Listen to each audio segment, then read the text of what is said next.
বাংলাদেশকে নিয়ে এর আগে এত বড় ষড়যন্ত্রের আর কোনো ইতিহাস নেই।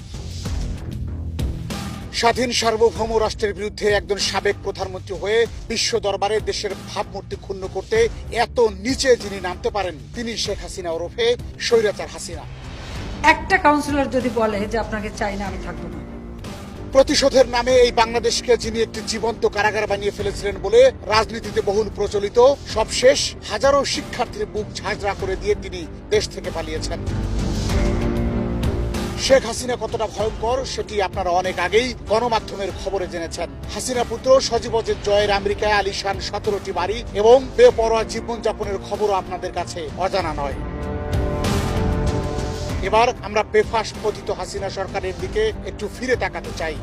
যত রাজাকারের বাচ্চারা নাতিপুতি হলো মেধাবী, তাই না? আমি তো তাদের রাজাকার বলিনি। মিথ্যাকে যদি শিল্পের মর্যাদা দেওয়া হতো তবে সেই শিল্পের